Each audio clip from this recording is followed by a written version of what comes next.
Araw ng kasal ng anak kong si Kakay, May 7, 3 p.m. Pinarapitol po niya ako. See you na lang, Yanse. Sana magtagumpay ka. Hindi ako makapaniwala na isang Yanse Jane Batalero ang magpatulpo sa akin. For over 25 years sa charity, isang beneficiary ang nagpatulpo sa akin, mga kaibigan. Pagkatapos ng bahay kong, katapos ng bubong na pinagawa ko po, pinagawa ko yung kwarto mo. Yung CR mo, pinagawa ko, yung bubong. After noon, mga 1 week or 2 weeks, pinatulpo mo ako. Grabe naman ginawa mo, Bianse. Hindi ko masikmura. Uwi ka sa bahay, saan ka matutulog? Sa kwarto mo? Hindi mo maisip na ano paggawa ng kwarto mo? Isang Val Santos Matubang.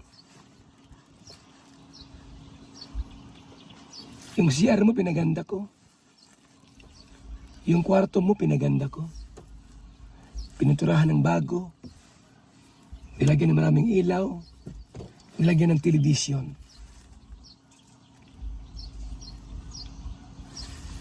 Tapos, yung gumawa ng kwarto at paganda, pinatulpo mo. Kaya mong matulog doon sa kwarto na yan, Bianse? Pag umuulan, noon tumutuloy yung bahay ninyo. Ngayon hindi na. Bumabagyo, di mo ako maisip. Ang napagawa ng bubong si Papa Val na pinatulpo ko. Saklap, ang bihira yan. Mabigat sa puso. No? Grabe ginawa ni Bianse kay Papa Val. Pwede na sa barangay mag-usap. Kung may problema, may barangay naman dyan. Barangay Taysan. Bakit kay Rapid Tulpo pa?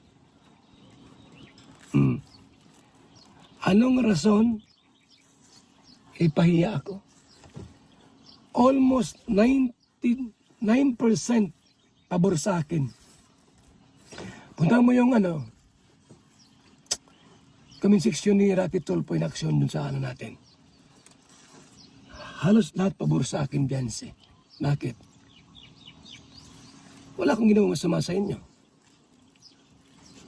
Di ko kayo binabalahura. O inaway, sinaktan. Wala. Ba't ako nag-react ng ganon? Sa nanay mo.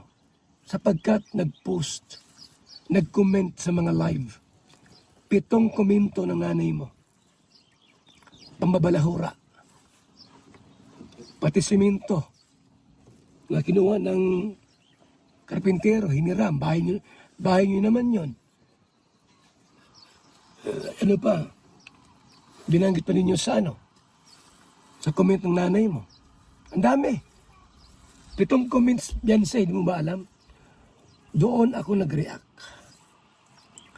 At doon sa mga content ni Dr. Love, hindi ako may simula noon. Kayo ang may simula. Yung nanay mong magaling. At kay Dr. Love. So, mga kalingap, salamat po. Salamat po. Talagang masakit sa loob ang ginawa nila.